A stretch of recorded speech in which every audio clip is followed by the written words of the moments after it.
Bonjour, Josiah Serge Lakish.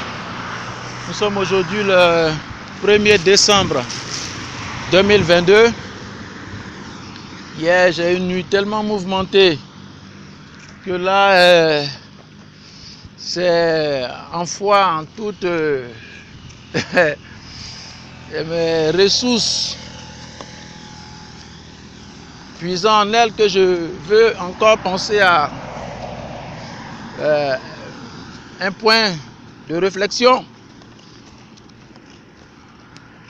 qui est la suite du thème que j'avais abordé, intitulé l'onction pour se relever. Existe la chronique chronologique et particulièrement je voudrais aujourd'hui m'inspirer de quelques expériences que je vais, Dieu le voulant, sélectionner pêle-mêle, puisque je compte éplucher cette réflexion concernant l'onction sur plusieurs sous-thèmes à cause de l'importance de la question de l'onction en elle-même et les éléments constitutifs de l'onction. J'ai un appareil qui est défaillant, il me semble que je vais m'en séparer parce que là il ne fonctionne pratiquement pas correctement. Et cela dit donc que sur l'enregistrement passé, j'étais au point de ma réflexion où, parmi les expériences qui m'ont permis de comprendre de façon pratique et pragmatique, comme je l'ai dit tantôt, je ne suis pas très croyant, pas du tout. J'ajoute simplement foi à une réflexion, une intelligence, à un texte, à un exposé qui fonde ma foi, mes convictions et qui détermine mes actions. Je ne vais pas revenir là-dessus, je crois que j'ai déjà épluché ça, ébauché ça quelque part d'autre, sur la notion de la foi. La foi, pour aller rapidement à l'essentiel. Et donc j'ai compris depuis une certaine période, concernant le flashback que je fais sur les situations que je vis, qu'il y a comme une personne qui tenait les propos me concernant, comme si elle semblait être très bien informée sur ma personne. Elle semblait tellement bien informée qu'elle me disait des choses mais précises et dont si c'est sous l'effet de sa pulsion, de ses capacités, mais qui se sont réalisées comme prédit. Quand je suis sorti de prison, parce que tout à l'heure je vais revenir là-dessus, sur les éléments de ce que Dieu a opéré pour que je sois délivré. Parce que l'idée dans ce que je suis en train de dire, c'est de faire comprendre la réalité d'une personne sur qui nous pouvons compter, mais qui est une intelligence qui n'est pas un élément de hasard. Sur le concept de je pense, et donc ce que je pense fonde la réalité de ce que je pense, même si c'est incorrect. Je vais faire ressortir l'idée que c'est une personne, une intelligence supérieure, suprême, qui prend en compte des données, des valeurs et qui correspondent à sa nature, c'est-à-dire la précision, l'exactitude, ce qu'on appelle la vérité, la justesse ou la justice. Et elle semblait bien me connaître, mais sur la base de quoi je ne savais pas. Quand je sors de prison, quelqu'un me dit, à maintes reprises, ça fait aujourd'hui plus d'une décennie, on va le retarder au maximum pour qu'il vienne le plus tard possible. Je comprenais ce qu'il disait. Je disais, mais qu'est-ce qu'il a à dire cette chose? Quand bien je n'avais pas toute la portée, mais je savais que quelqu'un, la même personne qui me parlait depuis, sous un certain couvert à peine, continuait de me dire les mêmes choses. On va le retarder pour qu'il vienne le plus tard possible. Mais qui suis-je pour que elle me dise ou il me dise de telles choses? Je ne sais pas. Je suis moi-même étonné d'avoir tant de chance dans ma vie. Parce que j'ai vécu un certain nombre de choses qui pour moi relèvent de la chance. Et donc je suis heureux d'avoir tant de chance. Même si cette chance ne me permet pas d'avoir l'épanouissement que je souhaite, l'autonomie que je souhaite, entre guillemets. Parce que pour moi, la notion de chance, ce qu'on appelle ailleurs la grâce, qui est dans son sens, comme il est présenté, pour moi, n'existe pas. La grâce, ou ce que moi j'appelle la chance, c'est un ensemble de règles que nous appliquons, qui nous prédisposent à être favorisés. Souvent, on le dit que la chance est le fait des personnes de belle âme. Âme ou qui ont un certain amour, ou qui développent un certain sentiment de piété ou de pureté, ou ce qu'on appelle les âmes pures, entre guillemets. Ce qui signifie que la chance en elle-même n'est même pas le fait du hasard, qu'elle se définit en certaines qualités et éléments qui sont exprimés par certaines personnes. Que la chance n'est jamais le fait du hasard, ou ce qu'on appelle ce que la Bible appelle la grâce. Même la Bible, le livre saint dit que la grâce elle est trompeuse. Parce qu'en réalité, pour le dire même simplement, Dieu ne nous donne jamais la grâce sans condition. Moi je m'inscris en faux. La grâce n'est pas sans condition. Ce n'est pas une faveur imméritée. Contrairement à ce qu'on pense avoir entendu, ou que nous semblons être peut-être mal informés ou trompés ou bien informés, ça dépend de notre compréhension de la notion de la grâce.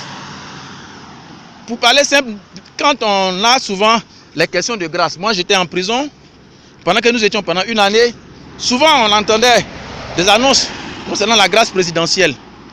Vous allez voir que la grâce présidentielle, elle ne prenait pas tout le monde en compte. Elle prenait un certain nombre de personnes qui correspondaient à des critères, qui correspondaient aux facteurs nommés la grâce, qui prenaient en compte une fourchette de personnes comprises dans un certain comportement. Donc légiférer d'une certaine manière qui leur accordait donc ces faveurs qui ne méritaient pas, mais autrement dit, donc ils étaient prédisposés à recevoir. Donc on ne peut pas dire que la grâce est imméritée parce qu'elle ne prenait pas en compte les criminels d'un certain ordre, elle ne prenait pas en compte certaines personnes d'une certaine période. Nous l'avons vécu, nous l'avons vu. Que la grâce nous conditionne à une certaine légifération personnelle qui nous prédispose à être favorisés. Ce qui signifie que même Dieu ne nous accorderait pas ce qu'on appelle la grâce si nous n'avons pas un certain minimum de légifération personnelle. C'est juste que notre idée ne réalisera pas la personne de la grâce ou de la chance, ce que moi j'appelle la chance. Qui définit donc que je puisse avoir des choses qui ne sont pas ordinaires, en fait, qui sont inhabituelles. Mais pourquoi on peut avoir la grâce ou la chance et c'est une chance qui est souvent constatée limitée à certaines personnes? Pourquoi ne pas faire part de cette chance ou de ce qu'on appelle la grâce aux autres et la conserver pour soi? Autrement dit, pourquoi ne pas partager les élémentaires de ce qui nous favorise à ce que cette grâce-là se répande à mon prochain? Parce que nous pouvons constater qu'il y a certaines personnes qui ont la chance, ce qu'on appelle la grâce, et que d'autres pas du tout. Et qu'on puisse s'imaginer pour dire, bon, comme lui, il a eu la chance ou la grâce, moi aussi bientôt ce sera mon tour. Mais pourtant, nous constatons que la chance que certaines personnes ont, jusqu'à ce qu'il n'en ait plus, ne sont pas toujours forcément partagées par les autres. Mais quels sont les élémentaires de cette grâce, cette chance qui défavorise l'environnement de certaines personnes et que d'autres en ont?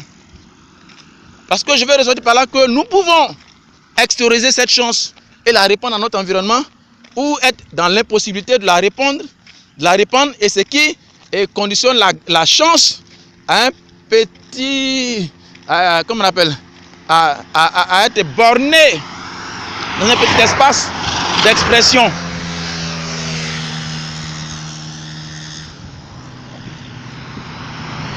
Et c'est du fait, pour moi, l'objet de mes enquêtes et de mes recherches, de mes réflexions sur cette vérité que j'exprime, intitulée l'onction pour se relever, existe. Je vais revenir sur la notion de la grâce parce que j'ai été tout à l'heure bousculé un peu. Je suis un peu bousculé de part et d'autre là. Mais j'essaierai de faire mon effort pour ressortir mon idée. Parce que je souhaite toujours être compris, particulièrement dans cette portion de ma réflexion, dans la figure de style, être compris plutôt dans le style lyrique plutôt que dans la figure du style. Je veux plutôt m'appuyer et faire un accent sur le style lyrique et non sur la figure du style. Dans les expériences que j'ai vécues, que je veux sélectionner pêle-mêle, je me souviens que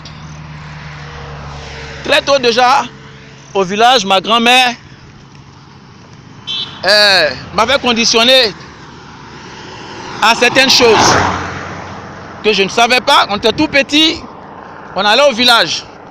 Parce qu'avant cela, je souligne que très tôt, comme je l'ai déjà expliqué quelque part, pendant mon sommeil, il y avait des êtres qui étaient tout petits comme ça, des koukoulubiti, chez nous on appelle les koukoulubiti, qui venaient m'abreuver d'eau fraîche, vive, chaque nuit. Je les voyais, ils ne portaient pas de vêtements. Je pensais que c'était des génies.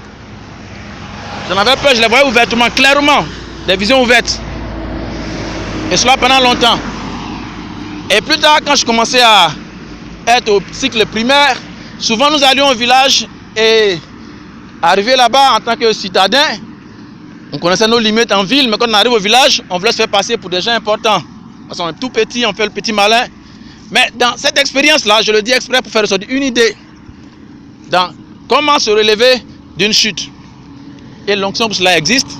Parce que pour moi, l'onction, c'est une intelligence qui développe en nous des facultés qui nous permettent de répondre à un besoin en fonction de nos possibilités et de notre espace, action ou champ.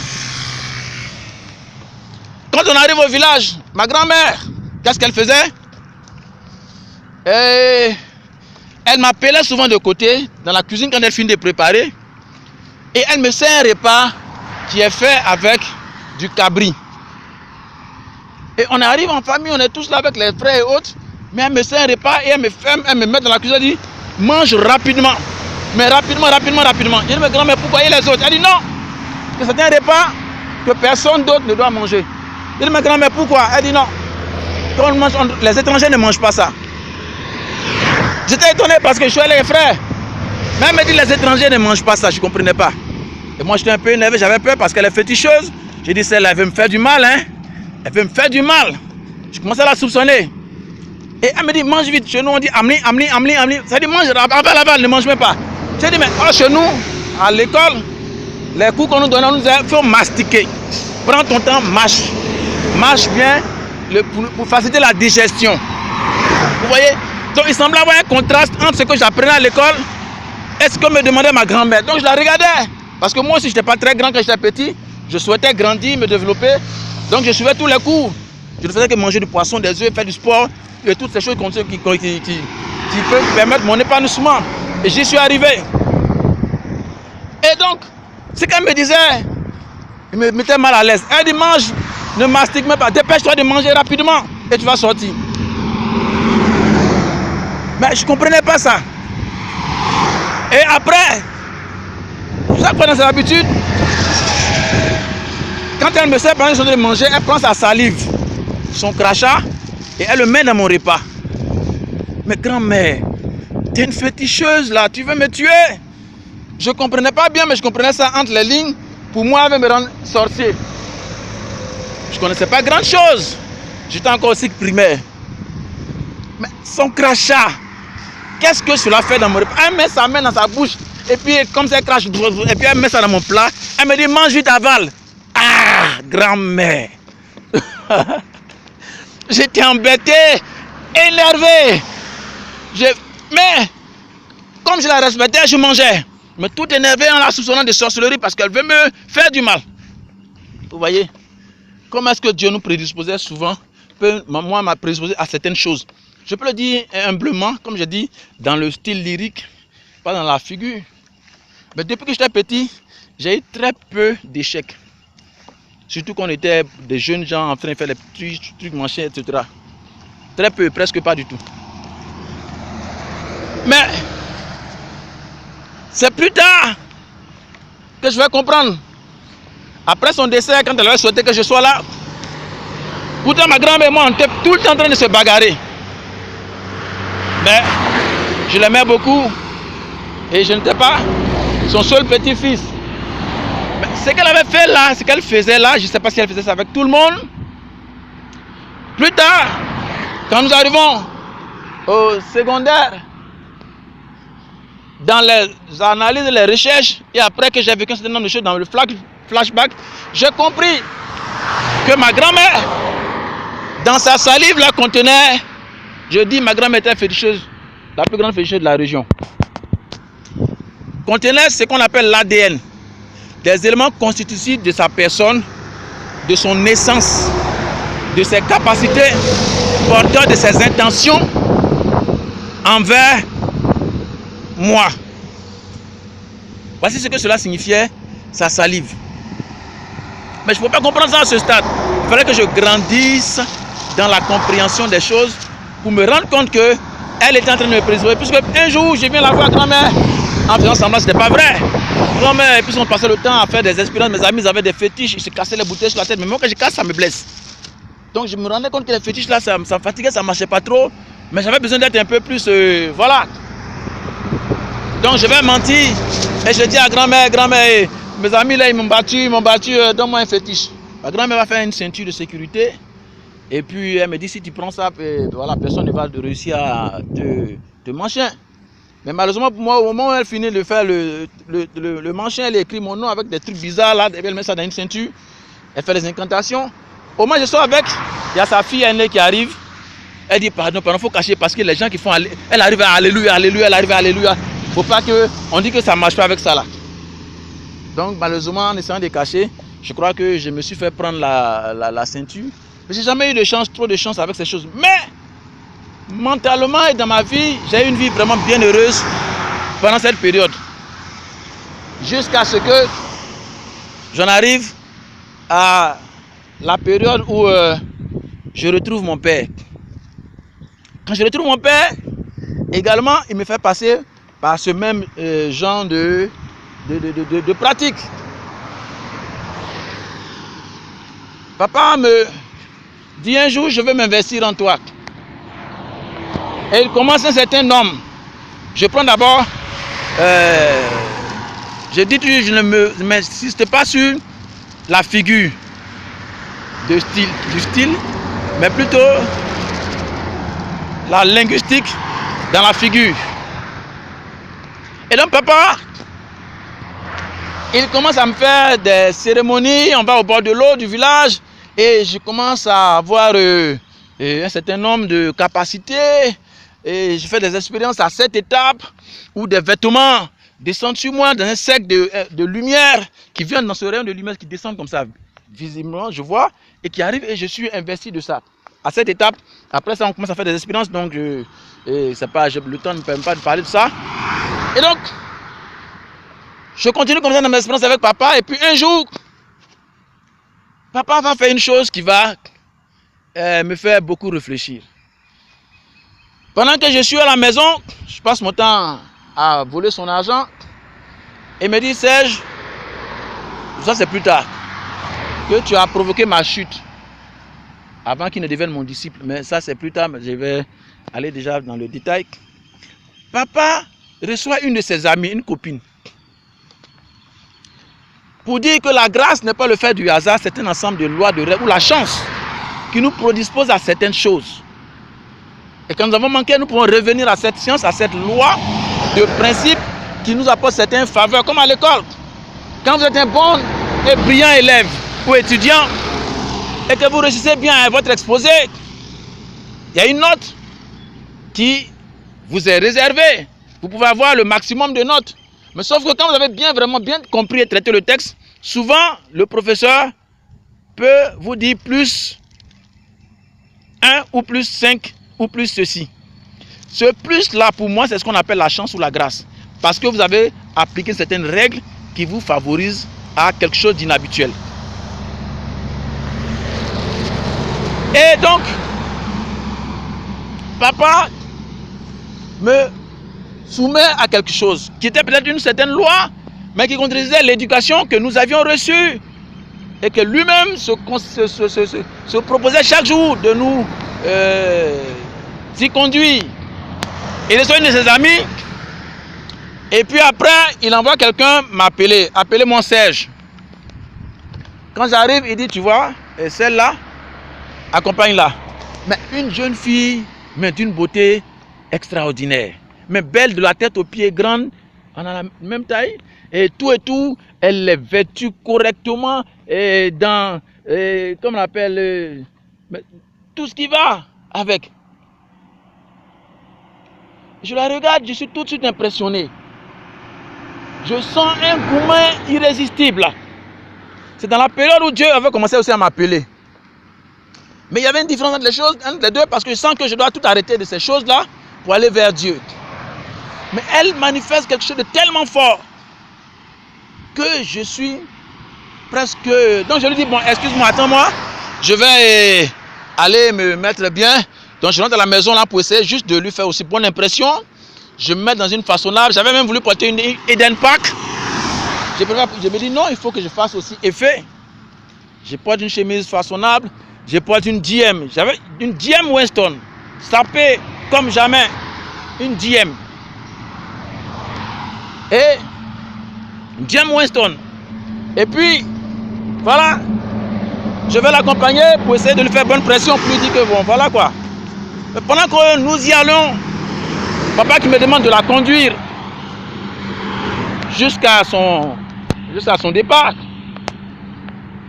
Je me mets à lui parler parce que je suis sous son charme, sous sa beauté. Son tailleur correct et tout, vraiment une belle femme, comme vous pouvez le penser, hein? Une belle jeune fille. De ma catégorie en plus. Donc je suis tenté, je ne peux pas résister. Je lui dis, excuse-moi, vous êtes très belle et patati et patata. Mais est-ce que je peux vous poser une question? Elle dit, allez-y. Parce que vous êtes... parce que vous me plaisez bien. Je veux bien que... Voilà. Mais est-ce que papa et toi, vous êtes... machin. Elle dit, oui. Toi aussi, bien, tu me plais bien. Et en d'autres termes, elle était totalement d'accord. Mais elle dit, mais pour papa là, oui, c'est ce que tu penses là. Mais on a fait seulement un coup. Une seule fois. Ah! Tu as fait seulement un coup avec papa. Mais moi je suis fan de toi. Mais tu as fait un coup avec papa. Vous voyez? Mais papa dit, je vais m'investir en toi. Mais papa, est-ce que c'est comme ça qu'on investit son fils?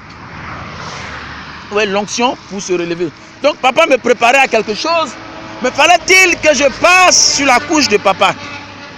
Je sentais que implicitement ou presque explicitement, papa me conduisait dans les bras de sa petite copine. Mais il ne m'a pas dit. Mais j'ai eu l'idée de demander à la fille, est-ce que papa et toi, c'est quelque chose comme ça? Elle m'a dit, elle m'avait un coup seulement. Une seule fois. Pour moi, un coup, c'était suffisant. Et malgré sa beauté irrésistible, je suis sur le point de craquer malgré le un coup parce que juste au tournant, il y a un hôtel. Je suis juste sous la tentation, l'envie, l'emprise, la force de lui dire non, tournons là parce qu'il y a un hôtel qui est là. Et juste au tournant, il y a un hôtel, je suis prêt. Ah, voilà, il fait assalam alaikum. Mais elle a fait ça avec papa déjà. Hein? Donc, finalement, j'ai pas pu parce que c'est la copine de papa. Passant cette étape, j'arrive à la maison, je dis, je trouve papa. Il me demande est-ce que tu l'as accompagné avec un air un peu ancien genre. Il s'attendait à ce que... Moi, je dis, mais oui, je l'ai accompagné. Pour qu'il sache que je trouve, j'ai dit oui, je l'ai accompagné. Et c'est tout, j'ai dit oui, je l'ai accompagné. Et il me regarde. Tu as fait un coup avec elle. Autrement dit, je l'aurais prise comme ma copine. Je l'aurais envoyée à la maison, que ce serait la complice de papa. Et puis ils sont là, ils vont se faire le clin d'œil comme ça. Et puis papa dit non, moi je t'ai donné une femme. Hein. Vous comprenez? Papa dit, il est en train de s'investir. Vous voyez le processus de la préparation à ce... Donc, sortant de cette situation, j'ai grandi. Et peut-être que j'ai eu un peu plus de crédit auprès de papa, je ne sais pas. Mais ça m'a favorisé davantage et m'a prédisposé à bien plus de confidence avec papa qui a commencé à m'apprendre bien les choses. Plus tard, devenir chrétien, papa va me dire un jour, le poussin qui a appris à creuser, creusera toujours. Bah, j'étais frustré parce que j'étais de nature à vouloir toujours prouver à papa que ce que tu dis souvent peut prendre des limites. Et donc, Dieu, ton père, mon grand-père et toi semblaient être en contradiction, en conflit autour du fils. Puisque moi, je me porte vers ce que le père a dit, ton père, et papa semble me dire le contraire de ce que le père dit. C'est-à-dire Dieu le père, et lui, papa, me dit que le poussin qui a commencé à creuser, creusera toujours. Il semblait parler à une autre personne au-delà de moi, mais moi, j'étais choqué parce que je dis, mais moi, je suis devenu chrétien, je ne vole plus ton argent. Alors, je creusais, c'est-à-dire, le père dit, quand nous sommes en Christ, nous sommes de nouvelles créations. Les choses anciennes sont passées et toutes choses sont devenues nouvelles. Mais pourquoi me dis-tu que le poussin qui a commencé à creuser, c'est comme si il limitait ma capacité intellectuelle à certaines expériences personnelles. Et pourtant, après un certain nombre d'expériences, je puis dire que l'intelligence, si elle existe, c'est l'art de se sanctifier ou de sanctifier. Par conséquent, pourquoi ne serais-je pas plus saint quand cela définit l'intelligence, la capacité de se sanctifier? Plus saint je suis, plus intelligent je pourrais être. Plus c'est cela l'intelligence. Fin de citation. Donc je regarde papa, je lui dis, mais je ne suis pas trop d'accord avec toi, juste à ce que la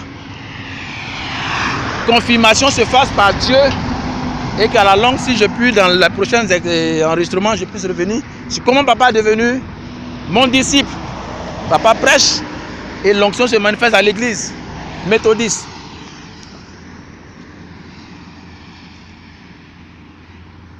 Pour en arriver aux expériences que j'ai vécues sous la puissance de Dieu, à partir des expériences qui m'ont précisé un certain nombre de choses, j'en arriverai à plus de dire au fur et à mesure, pour ne sélectionner que cela pour aujourd'hui.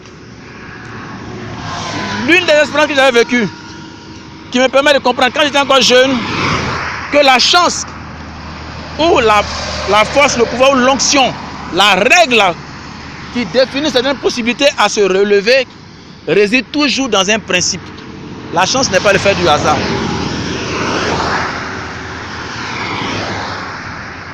J'avais un jeune homme, un ami, quand nous étions jeunes, au cycle secondaire, qui vendait des livres scolaires. Et moi, j'étais un petit turbulent en classe, mais qui n'avait pas de moyens de s'acheter ses effets scolaires. Et qui vivait difficilement que par ces petites magouilles. Et lui, c'était notre truand de la classe, mais était le chef de la classe, il maîtrisait aussi donc la classe. Et donc ça faisait que lui et moi, c'était un petit problème dans la classe, mais chacun dans son coin. Et un jour, je décide de prendre avec lui ses cahiers. Parce que pour moi, c'est quand même moi là, moi. Et sachant que je n'allais pas payer. Alors que je sais bien c'est qui. Vous voyez souvent l'avantage d'être réglé, la loi, des principes. Et donc, investir de toute la science de mon maître qui nous apprenait certains arts, s'appelait Victorien. Donc je suis tranquille dans mon coin, je prends les livres et je ne paye pas. Il m'a averti une fois, deux fois, trois fois. La troisième fois, le jour, il dit, si tu ne m'appelles pas mon argent, ça va chauffer. Je savais qu'il était sérieux et qu'il pouvait s'essayer à ça. Mais je savais aussi qu'il savait que c'était bien moi. Et donc, bizarrement, ce jour-là, j'ai commencé à avoir un peu peur. Parce que je savais que je n'avais pas raison. Je n'avais pas donc la loi de mon côté. Je sentais un peu que j'étais faible. Parce que c'était mon ami. Un jeune, c'est nous faut un jeune Djoulak. C'était mon ami. Mais en même temps, chacun définissait son espace. Et moi, je n'avais pas raison. L'onction pour se relever. Pour retrouver certaines faveurs, capacités. Et quand les cours finissent, il m'appelle. Allons au Kaka Sport. Quand on y va, je suis tout affaibli parce que je n'ai pas raison. Je n'ai pas la loi de mon côté. Mais j'insiste. Et là, pendant que je suis de profil, je ne le regarde pas. Le monsieur s'essaie à me porter un coup. Dieu merci. Je crois qu'il y a une force qui nous dirige depuis. Je ne l'ai pas regardé, mais quelque chose comme un réflexe a tourné tout mon corps et a arrêté son coup. Sans que je n'ai eu forcément une volonté ou même été informé. Je veux le dire parce que je suis en train de retracer mon parcours pour dire qu'il y a quelqu'un qui dirige notre vie et qui conditionne nos actes, qui nous prédispose à une certaine faveur. Ce jour-là, c'est là que j'ai compris que ce jeune-là avait certains arts qui définissaient sa capacité parce qu'il me donne un coup de pied, les gens appellent ça kakato, pour m'assommer. Je ne sais pas comment j'étais jeté de dos, quand je me retourne, j'ai juste le temps d'empêcher un coup sans même réfléchir, sans savoir ce que je faisais. Et puis une voix qui sort de ma bouche qui crie son nom. Bana! Et il a semblé être attentif à cette voix et il s'est calmé. Moi-même, je ne savais pas ce qui s'était passé. Mais j'ai compris que quelque chose avait agi dans ma vie.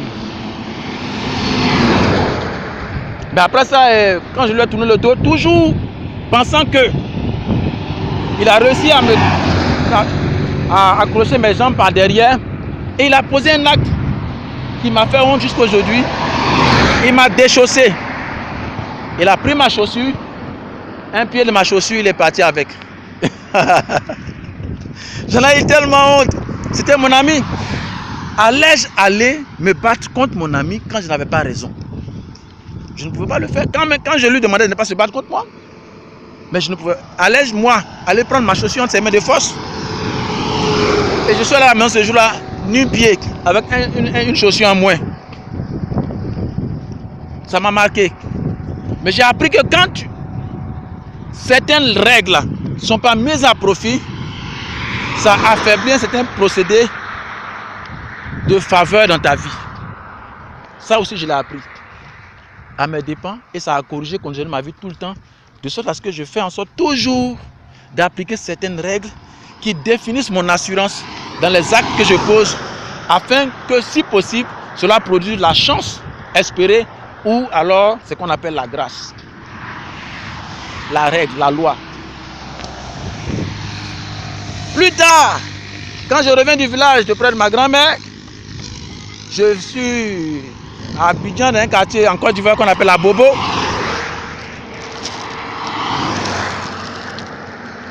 Je vais m'arrêter à cette expérience, parce qu'il y en a beaucoup, mais je vais faire ressortir juste.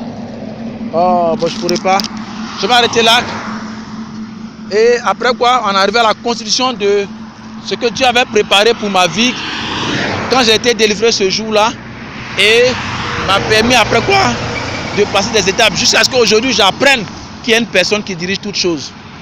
Paix sur la Côte d'Ivoire, que Dieu guérisse mon pays et toute la terre. À la prochaine au nom de Jésus-Christ.